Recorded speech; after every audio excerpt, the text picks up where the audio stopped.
नमस्ते, नमस्ते।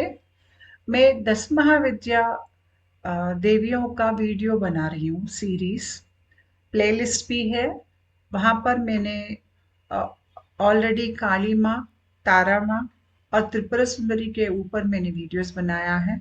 आज मैं 4th 10 महाविद्या जो है भुवनेश्वरी, उनके ऊपर बात करने वाली हूँ।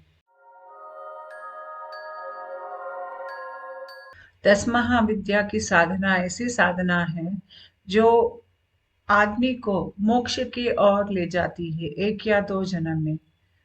10 महाविद्या देवियों का साधना हमको हमेशा गुरु के पर्यवेक्षण में ही करना चाहिए, अकेला नहीं करना चाहिए।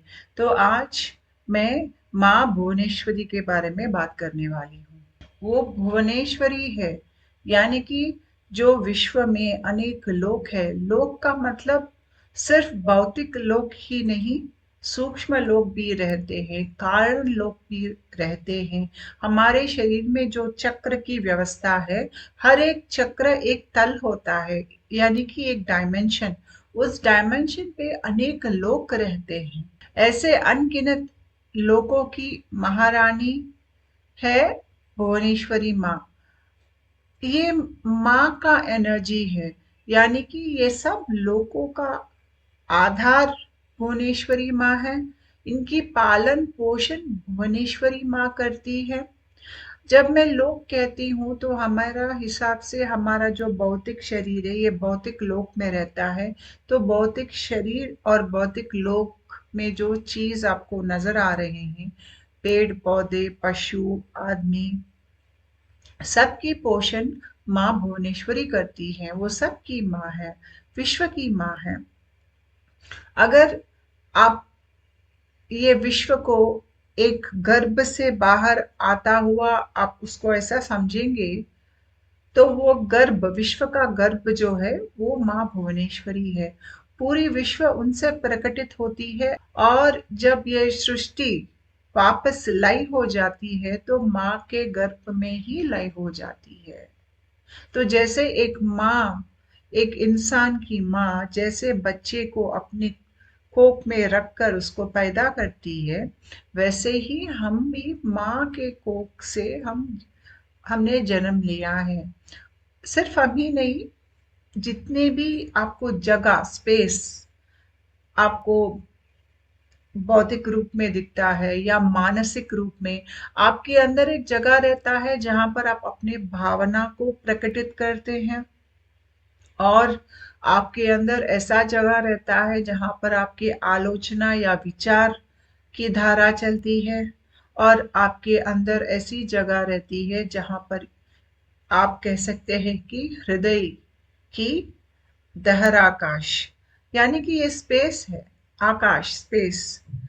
तो जो आकाश मैं कह रही हूँ वो पंचभूतों वाला आकाश नहीं है। मैं कह रही हूँ जो आकाश, जो सबकी मूल ये आकाश है, दहर आकाश, ये कहाँ पर है? ये हार्ट में रहता है और माँ की स्थान यहाँ पे रहती है। जीवात्मा, हम सब जीवात्मा हैं। जीवात्मा जब ये दुनिया में आकर ये सृष्टि का खेल खेलना चाहता है, यहाँ पर आप पिक्चर में देखिए कि ओमकार है बीच में। वो ओमकार, ये हार्ट स्पेस है। और जब ये इंडिविजुअल कॉन्शियसनेस, जो ये एक जीवात्मा है जो परमात्मा से अलग हुआ है, क्योंकि ये परमात्मा से अलग हुआ है, ये अपने आप को अलग सोचता है। यानी कि एक बड़ा सा समुंदर है, अगर आप परमात्मा को वो समुंदर समझेंगे तो उसमें से जो एक बूंद का पानी अलग हुआ है, वो बूंद का पानी ये सोचता है कि वो जो सागर है उससे अलग है। तो वो बूंद का पानी ही जीवात्मा है। और अब ये जीवात्मा जिंदगी का खेल खेलना चाहता है। और खेल खेलने के लिए उसको जगह चाहिए। अगर आपको क्रिकेट, फुटबॉल खेलना है तो आपको मैदान चाहिए। वैसे ही जीवात्मा को खेल खेलना है तो उसको भी मैदान चाहिए। तो एक मैदान काफी नहीं होगा, बहुत सारे मैदान। तो जब जीवात्मा अपने आप को बाहर प्रकटित करता है तो एक स्पेस, यहाँ से बाहर आता है और वो आता है दहर आकाश जो यहाँ हार्ट में रहता है। और जब वो स्पेस बाहर आता है तो पहले आपको आनंदमय कोश आता है, जहाँ पर हम समाधि के आनंदमय स्थिति महसूस करते हैं। उसके बाद विज्ञानमय कोश, जहाँ पर हम आलोचना हम कर सकते हैं, ऐसी जगह है वो। उसके बाद आता है मनोमय कोश, जहाँ पे हम अपनी भावना को समझते हैं, वो ऐसी जगह है। उसके बाद आता है प्राणमय कोश, जहाँ पर आपको चक्र कुंडलिनी की व्यवस्था रहती है। और उसके बाद आता है अन्नमय कोश, जो है ये भौतिक देह। तो ये सब जगह है, अलग अलग जगह है। हर जगह आती है माँ भुवनेश्वरी से, और वो कहाँ पे रहती है? यहाँ पर रहती है। और वो जीवात्मा जब अपने आप को प्रकटित करना चाहता है और जिंदगी का खेल खेलना चाहता है तो माया जकड़ लेती है, क्योंकि जब माया जकड़ लेती है तभी हम सच्चाई से खेल खेल सकते हैं। और जब हम वापस जा रहे हैं तो फिर सब ये कोशिका से गुजरते हुए फिर हम वापस यहाँ पर आएंगे, जो आपकी जीवात्मा की स्थान है। तो जितने भी आपको यहाँ पर कोशिका नजर आ रहे हैं, ये सब माँ का पालन और पोषण से चलता है। और क्योंकि माँ ने ये जगह हमारे लिए सृष्टि किया है, इसमें हम लीला जो है उसमें हम पार्टिसिपेट कर सकते हैं। तो ये सब माँ का शरीर है। जो भी आपको सोलर सिस्टम बाहर दिखता है, जहाँ पे पूरे ग्रह रहते हैं, तारे रहते हैं भौतिक लोक में, उसके अलावा आपके अंदर की जो सूक्ष्म लोक हैं, बहुत सारे लोग जब आध्यात्मिक प्रक्रिया शुरू होता है तो वो सूक्ष्म यान करते हैं। वो सभी सूक्ष्म लोग, कारण लोग, सभी लोग माँ के शरीर के अंदर है। माँ हमारी रक्षा करती है, हमें ज्ञान देती है, क्योंकि ये ज्ञान शक्ति है। इनकी ज्ञान शक्ति कैसे काम करती है मैं आगे बताने वाली हूँ। माँ के और एक लक्षण ये है कि आपके जिंदगी में जो मटेरियल वेल्थ है उसको भी सुरक्षित सुरक्षित रखती है, और आपकी आध्यात्मिक प्रक्रिया को भी, दोनों को बैलेंस में ले जाती है। ज्यादातर लोग ये सोचते हैं कि कोई आध्यात्मिक रूप से वो उभर रहा है तो उसको पूरी मटेरियल वेल्थ छोड़ देना चाहिए, संन्यास बन जाना चाहिए, कुछ चीजें अपने पास नहीं रखनी चाहिए, उसके पास पैसे का कोई ऐसा चीज नहीं रहना चाहिए। लेकिन माँ भुवनेश्वरी ऐसे आपको आगे ले जाएगी कि आपके पास मटेरियल वेल्थ भी रहेगा और आपके पास आध्यात्मिक वेल्थ, दोनों का बैलेंस कैसा करे ये माँ आपको समझाएगी। यानी कि आपके पास जमीन जायदाद पैसे सब होते होंगे, लेकिन आप उससे जुड़े हुए नहीं रहेंगे। आप ये जानते हो कि उसके वजह से आपकी वैल्यू नहीं बढ़ती है। अगर वो सब आपके जिंदगी से निकाल भी देंगे तो आपका वैल्यू वैसे ही एक जीवात्मा के रूप में रहेगा। ये ज्ञान माँ आपको देती है। हम सब माँ के शरीर में हैं, और जब हम उनकी उपासना करते हैं तो हमको समझ में आता है कि माया हमको कैसे प्रबल रूप से हमारे ऊपर उन माया का कंट्रोल रहता है। माया को हम अभी देख पाते हैं और हम ये जान पाते हैं कि जो रूप, अलग अलग रूप हम बाहर देख रहे हैं, ये सब अलग अलग रूप के नीचे एक ही शक्ति की धारा है। यानी कि एक यूनिटी कॉन्शियसनेस है जो सबको जोड़ता है। माँ के हाथ में आपको एक अंकुश और पाश नजर आएगा। अंकुश इसलिए कि, यानी कि गोल्ड जो कहते हैं इंग्लिश में, इसका इसका मतलब ये होता है कि माँ आपको ठीक तरीके से आध्यात्मिक प्रक्रिया में आगे मार्गदर्शन देने वाली है। आपके बहुत सारे शायद कुछ ऐसे लिमिटेशंस होते होंगे या कुछ ऑब्स्टिकल्स पाथ में होते होंगे, वो सब माँ निकाल देगी। और क्योंकि ये माँ की शक्ति है तो माँ हमेशा अपने बच्चे से प्यार करती है। माँ भुवनेश्वरी को और भी ज्यादा समझना चाहिए कुछ साइंटिफिक व्यू से, तो मैं स्पेस टाइम फैब्रिक के बारे में बताऊंगी। आइंस्टीन ने कहा कि जो बाहर आपको स्पेस दिखता है, अंतरिक्ष, उसका निर्माण कैसे हुआ है। वो कहते हैं कि फोर्थ डायमेंशन, यानी कि यहाँ पर आपको स्पेस यानी कि जगह और काल, ये दोनों के मिलाप से एक, आप सोचिए कोई साड़ी का वो वीविंग कर रहे हैं, तो एक धागा ऊपर से ऐसा सीधा लेंगे, एक धागा ऐसा लेंगे, तो बहुत सारे ऐसे धागे और बहुत सारे ऐसे धागे धागे के वजह से क्या होता है, आपको साड़ी तैयार होता है। तो ऐसे ही ऊपर से नीचे को जाने वाले थ्रेड्स को अगर आप टाइम सोचेंगे, और जो लेफ्ट से राइट आने वाले थ्रेड्स को आप स्पेस सोचेंगे, तो टाइम और स्पेस का यहाँ पर एक साड़ी तैयार हो रहा है, कपड़ा तैयार हो रहा है। और इसी कपड़े के ऊपर ये सृष्टि का निर्माण है। अगर ऐसा हम सोचेंगे तो माँ काली, काल उनके कंट्रोल में रहती है, और एक धागा जो है, जो स्पेस को दर्शाता है, वो माँ भुवनेश्वरी है।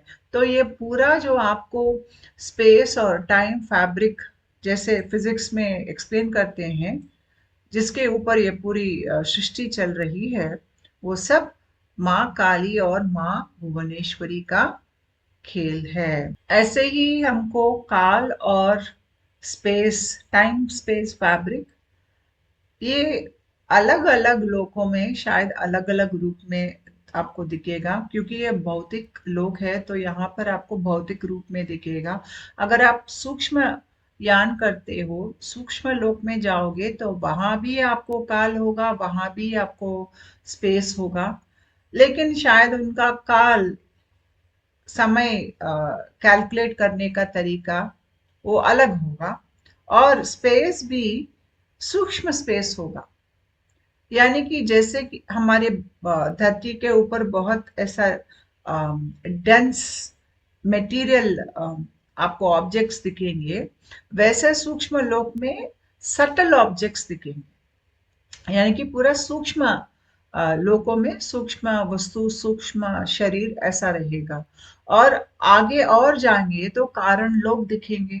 तो ये सब कहाँ पे है? टाइम और स्पेस फैब्रिक में है। लेकिन ये टाइम और स्पेस फैब्रिक अलग अलग तल में, यानी कि अलग अलग डायमेंशन में अलग अलग जैसा आपको महसूस होगा।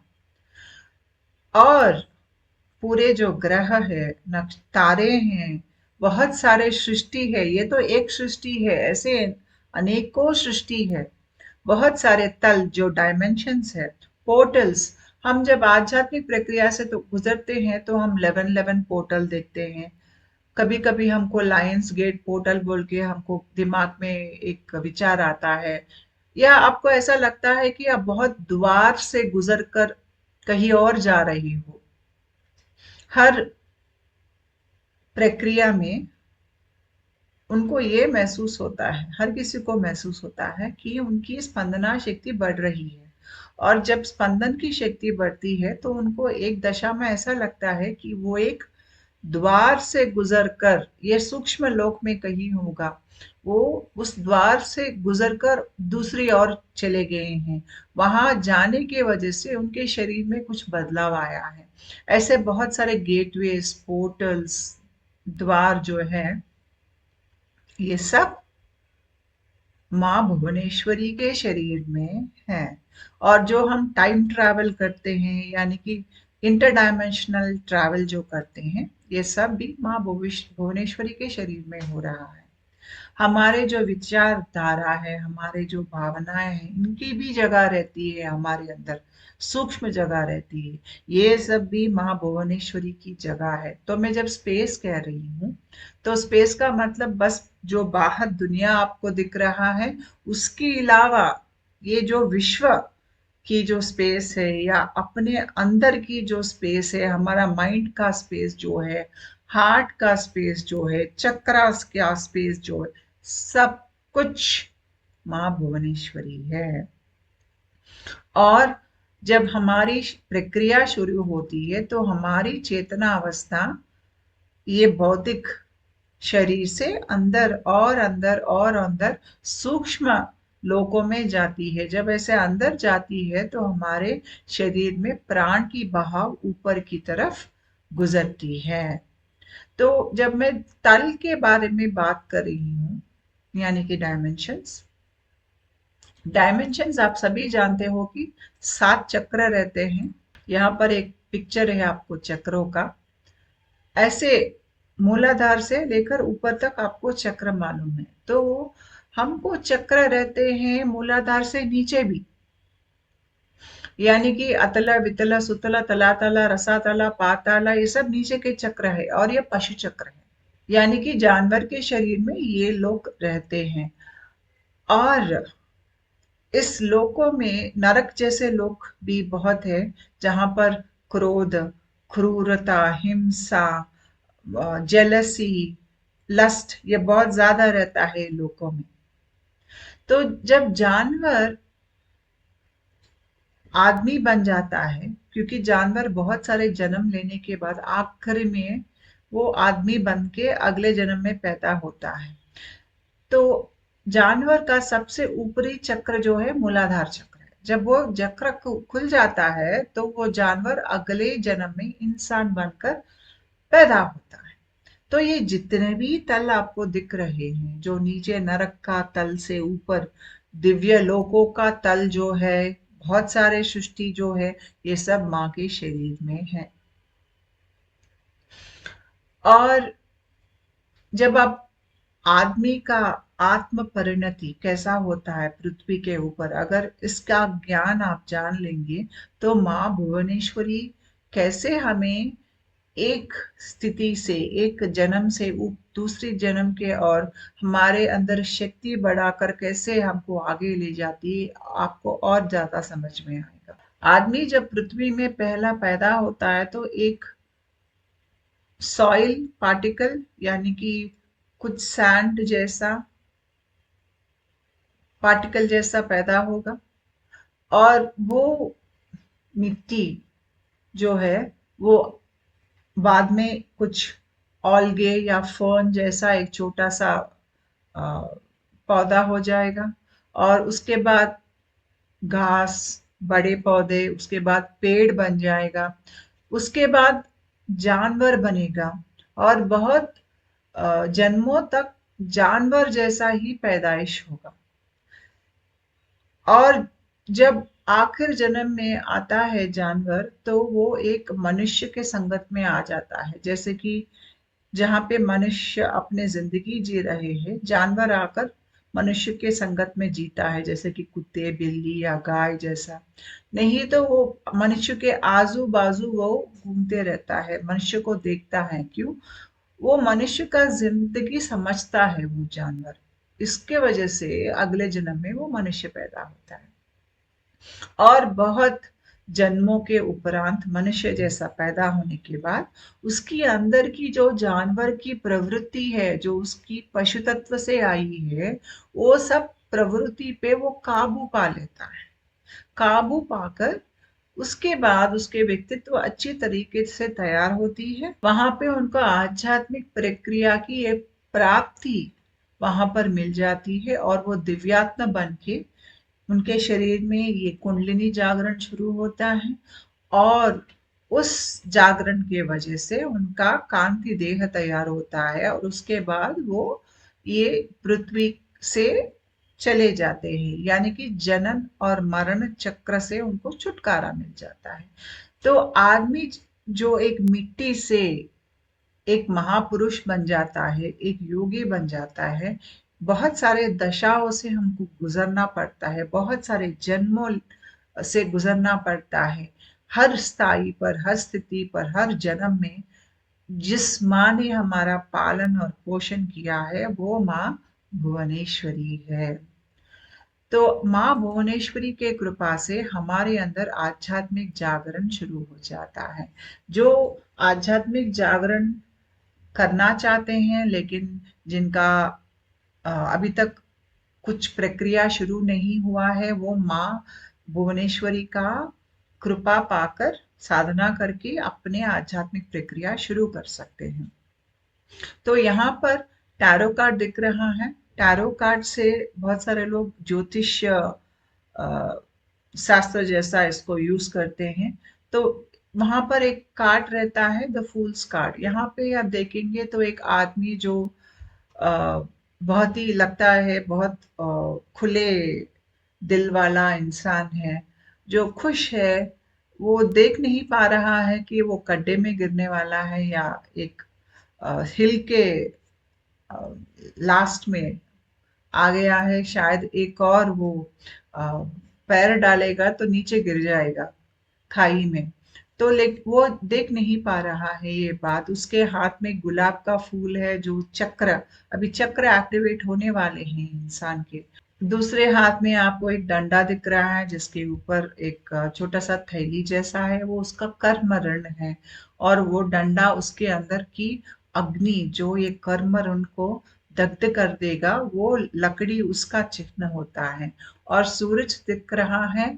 सूरज जो है ये कह रहा है कि यह आदमी का व्यक्तित्व अच्छी तरह से तैयार हुआ है। तो इस आदमी का अभी आध्यात्मिक प्रक्रिया शुरू होने की इनको योग्यता मिल गई है।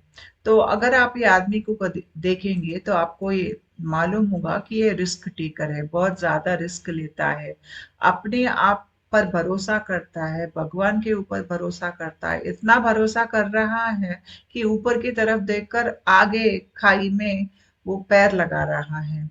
और ये आदमी ऊपरी एक शक्ति से जुड़ा हुआ है।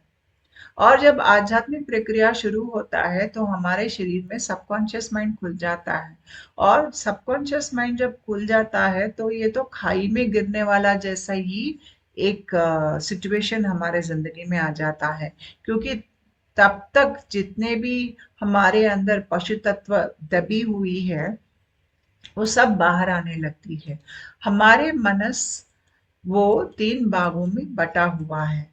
एक होता है कॉन्शियस माइंड, चेतना स्थिति, जो हम जागरूक स्थिति में हम यूज करते हैं।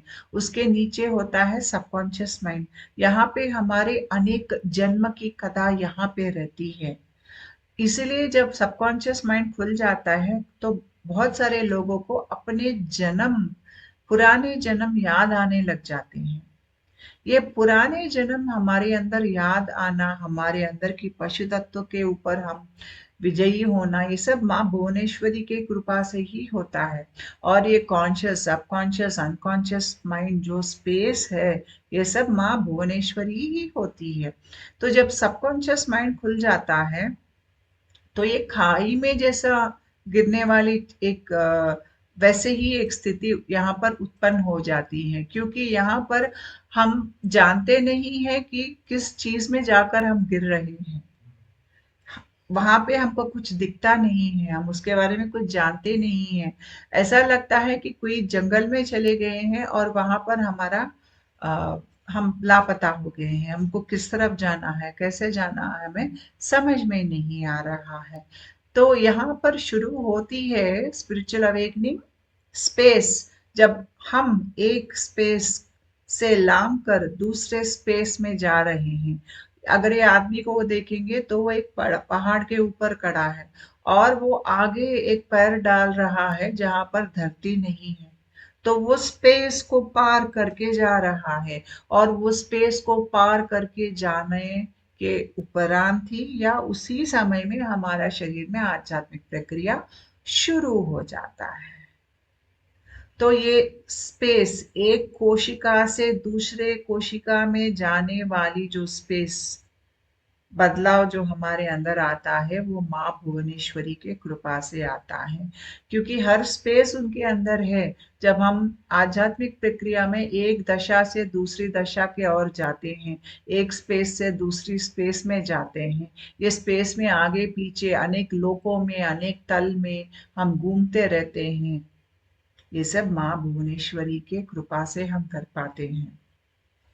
और हमारे पुनर्जन्म कितनी बार हुआ है, कहाँ हम पैदा हुए हैं, ये सब जो यादें हमारे अंदर रहती हैं, ये सब भी माँ भुवनेश्वरी के स्पेस में ही रहती हैं।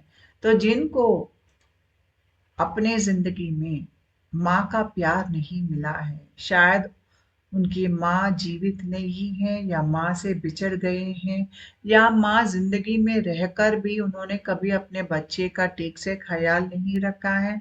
जब ऐसे माँ के संगत में आप बड़े हुए हैं, तो आपको बड़े होने के बाद अपने आप को सुरक्षित नहीं महसूस करेंगे। आपको बहुत दुख होगा, अपने आप अंदर आप पीस महसूस नहीं कर पाएंगे। आपके माँ के साथ आपके संबंध जब ठीक तरीके से नहीं है, तो आप धरती के साथ संबंध नहीं बना सकते हैं। धरती को अपना घर नहीं कह पाएंगे। आपको ऐसा लगेगा कि मैं यहाँ का आदमी नहीं हूँ, मुझे ये कुटुंब में पैदा नहीं होना था, मुझे ये जन्म ही नहीं लेना था। अपने आप पे घृणा आ जाएगी, क्योंकि आपके माँ ने आपको नकारा है। ऐसे आदमी या ऐसे औरत पूरी जिंदगी तड़पती है, क्योंकि उनको माँ का प्यार नहीं मिला है। और आध्यात्मिक प्रक्रिया में ये सब बाहर आता है। सोच, जो सब कुछ हमारे अंदर दबी हुई है, वो सब बाहर आती है। और जिनको ऐसे मानसिक घाव है माँ को लेकर, उनको माँ भुवनेश्वरी का साधना करना चाहिए। जब वो उनकी साधना करेंगे, तो वो ये घाव से उबर कर बाहर आ पाएंगे। और आदमी में, बहुत सारे लोगों में व्यक्तित्व की दोष रहते हैं। जब जानवर पहली बार इंसान बनकर जन्म लेता है, और उसके बाद कुछ और आगे जाके और भी जन्म लेता है, तो उस आदमी में अंदर अंधेरा बहुत रहता है। उसमें पर्सनालिटी डिसऑर्डर्स रहते हैं, साइकोपैथी, सोशियोपैथी, ऐसे बहुत सारे डिसऑर्डर्स हैं। जब व्यक्तित्व का दोष बहुत ज्यादा रहता है, तो उस इंसान के शरीर में आध्यात्मिक प्रक्रिया नहीं होती है, क्योंकि उनके शरीर की जो नर्वस सिस्टम है, वो ऐसी प्रक्रिया झेलने के लिए तैयार नहीं है। अगर आपको कुछ सितार बजाना है, तो पहले सितार की जो तार है, उनको ठीक तरह से आपको श्रुति में लेके आना है। अगर उसमें श्रुति नहीं होगा, तो सितार ठीक तरीके से नहीं बजेगा। वैसे ही जब आदमी के नर्वस सिस्टम में सेंसिटिविटी नहीं होती है, उसमें एक श्रुति नहीं होती है, तो वो आध्यात्मिक प्रक्रिया के लिए तैयार नहीं होता है। और जब ऐसे इंसान के शरीर में आध्यात्मिक प्रक्रिया शुरू होती है, तो वो नर्वस सिस्टम खराब हो जाएगा आदमी का। लेकिन व्यक्तित्व दोषों वाले एक ऐसा वर्ग है जिसको हम बॉर्डरलाइन पर्सनालिटी डिसऑर्डर कहते हैं। और इनका मानसिक स्थिति ऐसी रहती है कि वो आधा बहुत ही अच्छे विचार गुण उनमें रहते हैं, और आधा अभी तक उनमें एक पशु प्रवृत्ति का, बहुत ज्यादा अहंकार का जो गुण है, वो भी उनमें शामिल है। दोनों भी रहते हैं उनमें। और ये बहुत सारे भावनाओं से जूझते हैं। कभी बहुत खुशी महसूस होती है, कभी बहुत दुख महसूस होती है। उनमें बैलेंस नहीं रहती है, कभी इस ओर जाते हैं तो उस ओर जाते हैं। तो इनको बॉर्डरलाइन पर्सनालिटी डिसऑर्डर कहते हैं। तो सब व्यक्तित्व के दोष में ये एक बॉर्डरलाइन पर्सनालिटी डिसऑर्डर है, जिनका आध्यात्मिक प्रक्रिया शुरू हो सकता है, बाकी का तो नहीं होगा। तो जिनका बॉर्डरलाइन पर्सनालिटी डिसऑर्डर है, और वो आध्यात्मिक प्रक्रिया चाहते हैं, क्योंकि जब आध्यात्मिक प्रक्रिया उनके शरीर में होता है, तो ये जो पशु प्रवृत्ति उनमें है, वो निकल जाती है। और ये पूर्ण रूप से एक अच्छे व्यक्ति के जो गुण है, जो व्यक्तित्व है, इनमें वो आपको नजर आता है। वो बदलाव आध्यात्मिक प्रक्रिया के वजह से आता है इनमें। तो ऐसे लोगों को भी माँ भुवनेश्वरी की साधना करनी चाहिए, जिसके वजह से उनके शरीर में जो अहंकार है, जो पशु तत्व है, वो निकल कर उनमें एक अच्छा व्यक्तित्व तैयार हो जाता है, और वो मोक्ष के ओर जा पाते हैं। माँ भुवनेश्वरी के कृपा से हमें ज्ञान मिलती है। कैसी ज्ञान? जैसे हम जानते हैं कि भौतिक शरीर को हाथ है, पैर है, आंख, नाक, मुंह सब है, वैसे ही आपके सूक्ष्म शरीर में भी अनेक कंपोनेंट्स रहते हैं, उसके भी स्ट्रक्चर्स रहते हैं। वो आपका सूक्ष्म देह का निर्माण कैसा हुआ है, आपका कारण देह का निर्माण कैसा है, ये सब कैसे काम करते हैं।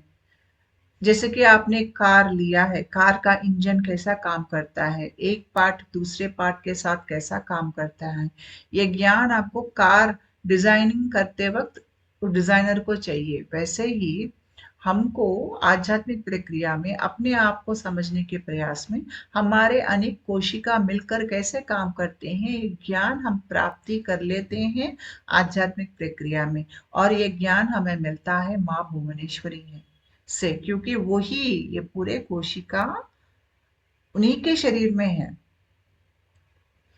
और एक कोशिका से दूसरे कोशिका के और जाना है तो भी माँ के अंदर से ही हम गुजर रहे हैं।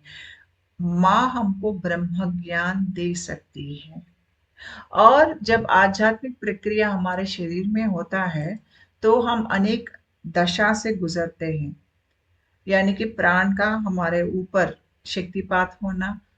वो जब प्राण हमारे ऊपर आता है तो हमारे अंदर की अहंकार वो प्राण को पहचान लेता है, और जिसके वजह से वो शॉक में जाता है। उसके बाद हमको ईगो डेथ जैसा हो जाता है। उसके बाद हम फिर पुनर्जीवन जैसा हमें आता है, और उसके बाद हमारी शरीर की स्पंदन बढ़ती है, और यहाँ पे हमें लगता है कि हम बदल गए हैं, हम अभी वो पुराने आदमी या औरत नहीं है। तो ऐसे हम बहुत बार ये प्रक्रिया से गुजरते रहते हैं, और हर बार हम जब ये प्रक्रिया से गुजरते हैं तो हमारा शरीर का स्पंदन बढ़ती है। मैंने इसके ऊपर ये कैसा होता है, मैंने इंग्लिश में एक वीडियो बनाया है, उसका मैं लिंक डिस्क्रिप्शन बॉक्स में दे दूंगी, आप कृपया वो वीडियो देख लीजिए। तो यहाँ पर जहाँ हमारे अहंकार कुछ स्थायी तक वो हम उसको छोड़ देते हैं, या वो आप कह सकते हैं हमसे हमारे अंदर वो गुजर गया है, तो उस दशा से फिर पुनर्जीवन की दशा जो है, और ये पूरी दशा जिससे हम गुजरते हैं, ये सब माँ के देख रेख में होता है।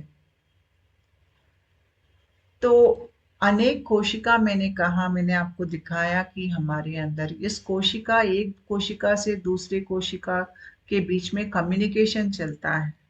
जैसे कि हमारे भावनाएं हमारे विचार के साथ जुड़कर काम करते हैं, अलग अलग काम नहीं करते हैं। तो जो कम्युनिकेशन अनेक कोशिका के बीच में रहता है, जैसे कि आपको ऊपरी स्थाई से आपको दैविक कुछ विचार आते हैं, या कुछ ऊपर से आपको एक मार्गदर्शन जैसा मिलता है, ये सब भी कम्युनिकेशन है, ऊपर से आने वाले कम्युनिकेशन। ये सब आपके शरीर में हो रहा है, कहाँ, एक स्पेस में हो रहा है, और वो स्पेस है माँ भुवनेश्वरी। तो हमारे शरीर में तीसरी आंख सब जानते हैं, ये तीसरी आंख हमको आध्यात्मिक प्रक्रिया यहीं से शुरू होती है, जब हमें कुछ यहाँ पे सिम्टम्स महसूस होते हैं और हमको अंदर आंख दिखता है, एक आंख, और हमारे अंदर की तीसरी आंख खुल जाती है। तो ये तीसरी आंख क्या होती है, जब हम बहुत जन्मों से हम जी रहे हैं मनुष्य के रूप में, तो हमारे अंदर एक सार बन जाती है। वो सार यहाँ पर रहती है, इसको मैं अंतरात्मा कहती हूँ। जब हम पहले पहले बार हम आदमी जैसा जन्म लेते हैं तो हमारे अंदर अंतरात्मा नहीं रहती है, यहाँ पे खाली रहती है, और अंतरात्मा बाद में तैयार होती है। और आदमी कहाँ से जीता है तब तक, नाभि के स्थान से जीता है, वहां पर वो जीवा है। तो हम एक जीवा जैसा जनन और मरण चक्र में फंसकर फिर से जन्म लेके फिर से मरकर ऐसे अनेक जन्म लेते हैं हम, और हम नाभि के स्थान से जीते हैं। जब ऐसे हम जन्म ले रहे हैं तो हमारे अंदर कुछ अच्छे विचार, अच्छे गुण हम सीख लेते हैं बाहर दुनिया से, जिसके वजह से हमको एक अच्छा सा व्यक्तित्व तैयार हो जाता है। वो व्यक्तित्व का सार यहाँ पर रहता है, जो हमारी अंतरात्मा है। और जब ये अंतरात्मा पूरी तरह से तैयार हो जाती है तो तीसरी आंख खुल जाती है, और ऊपर से ये अंतरात्मा आपको नीचे तक आपको आकर आपके पेट के स्थान पर आपकी सहायता करती है। एक इंट्यूशन जैसा, एक अंतर्वाणी जैसा, एक अंतर्दृष्टि जैसा। आपको ऐसा लगेगा कि आपके साथ भगवान बात कर रहा है, कुछ अंदर आपको वाक्य सुनाई देंगे, वो आपकी अंतरात्मा है, वो आपके साथ कम्युनिकेट कर रही है। यहाँ से वो तैयार हो गई है। जब वो तैयार हो जाती है तो हमारे शरीर में आध्यात्मिक प्रक्रिया शुरू हो जाती है, और ये प्रक्रिया एक हद तक जाने के बाद जो नाभि के स्थान में जो जीवा है वो ऊपर आके यहाँ पर बैठता है, और यहाँ से यूनिवर्सल माइंड से हम अभी काम करते हैं। उसके बाद यहाँ से जाकर ये स्थाई पर आ जाता है, जो जीवात्मा की स्थाई स्थान है। तो ये जो जगह बदलना हमारे अंदर, चेतना की स्थिति एक तल से ऊपरी तल तक जाना, ऊपर से नीचे को हमको सहायता मिलना, ये सब माँ भुवनेश्वरी के कृपा से ये सब होता है। तो हम कितना रिस्क लेंगे स्पिरिचुअल एवोल्यूशन में, कितना हम अपने अंदर ये प्रक्रिया को समझेंगे, कितना हम मटेरियल वेल्थ जमा करने में हमारा टाइम यूज करेंगे। यानी कि एक बैलेंस, धन, मटेरियल वेल्थ और आध्यात्मिक प्रक्रिया दोनों साथ चले, ऐसा एक बैलेंस माँ की वजह से आता है। तो हमारे अंदर की ऊपरी माइंड को नीचे नाभि के स्थान पर जो जीवा है उसके साथ जोड़कर हमको ऊपर ले जाने वाली शक्ति जो है वो है माँ भुवनेश्वरी, और इसको हम हायर सेल्फ भी कहते हैं इंग्लिश में। और जो लोग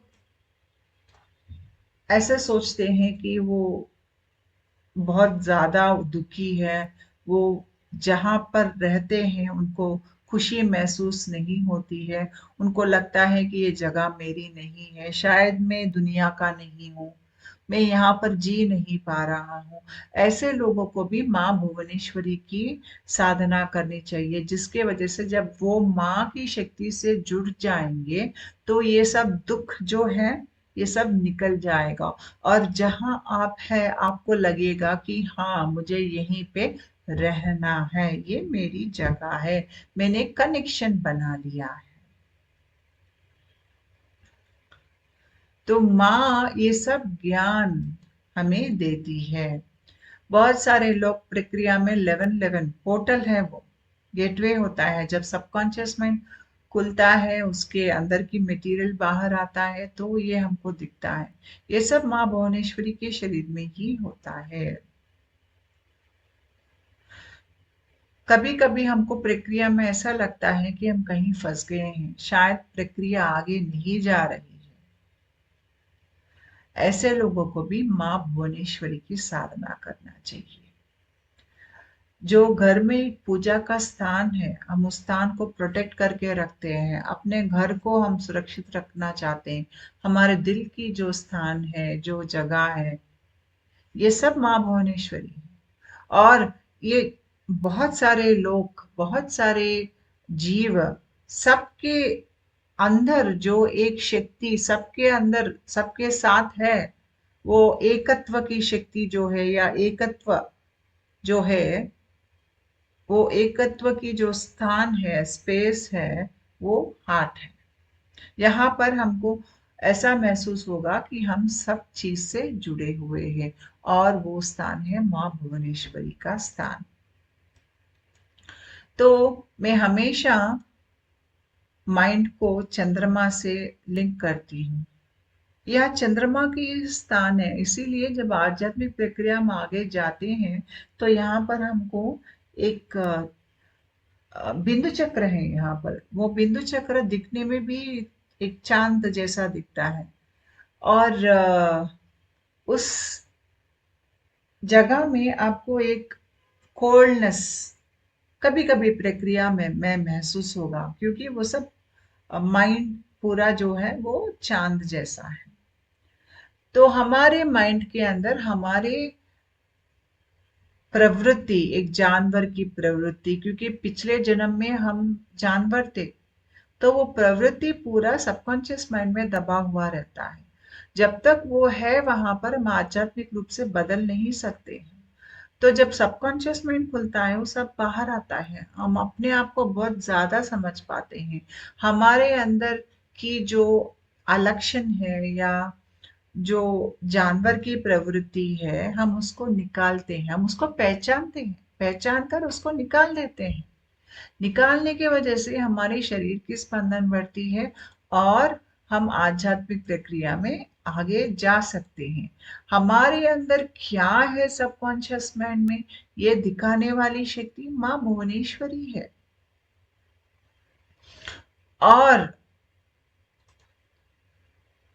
हमको आत्मज्ञान देने वाली शक्ति भी माँ भुवनेश्वरी है। त्रिपुरा, तीन पुरा, एक पुरा जो होता है वो वेकिंग स्टेट होता है, जागरूक वाला स्थिति। दूसरी पुरा जो है वो होता है स्वप्न की स्थिति। और तीसरी पुरा जो होता है वो दीर्घ निद्रा स्थिति। ये तीनों स्थिति माँ के शरीर है। और इन तीनों लोकों का रानी महारानी माँ भुवनेश्वरी है।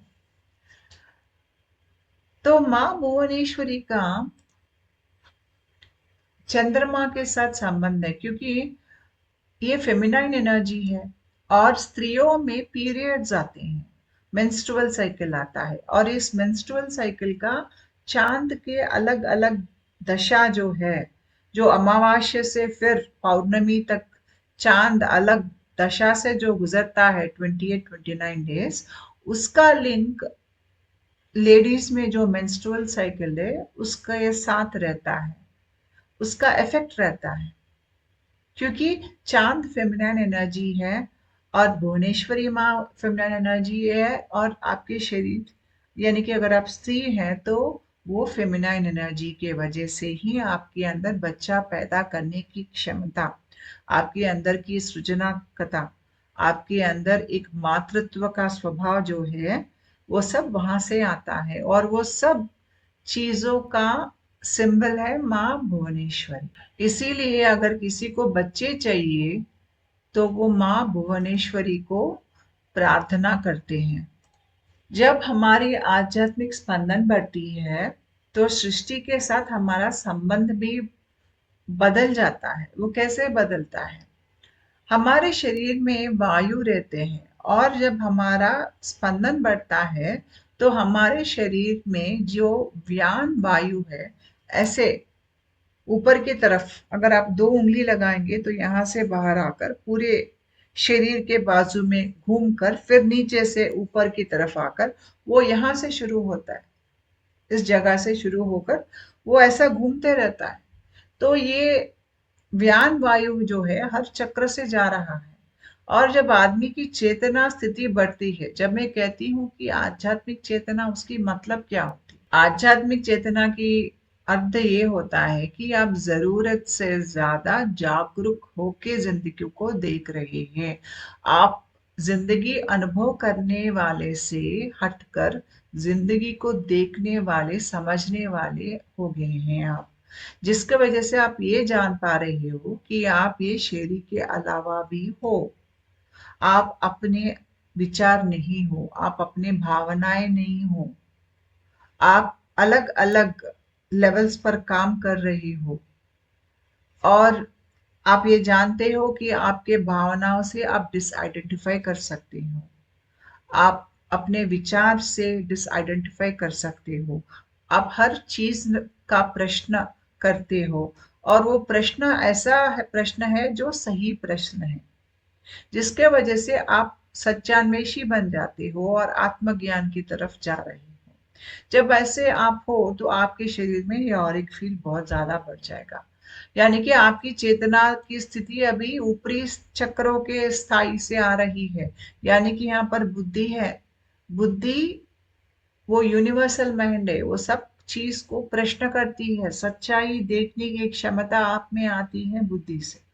अभी वो एक्टिवेट हो गया है, जिसके वजह से आपके अंदर एक मानसिक संतुलन, एक शारीरिक संतुलन, आपको एक ज्ञान वैराग्य जैसा, क्योंकि जब सब आपको समझ में आ जाता है तो आप में ज्ञान वैराग्य आता है, ज्ञान वैराग्य जैसा आप में उत्पन्न होता है। और जितना आप सच्चाई के और जाएंगे तो यहाँ तक आप आ जाएंगे कैसे भी। तो जब आदमी की चेतना ऐसे बढ़ती है तो वो दुनिया को देखने की तरीका बदल जाती है।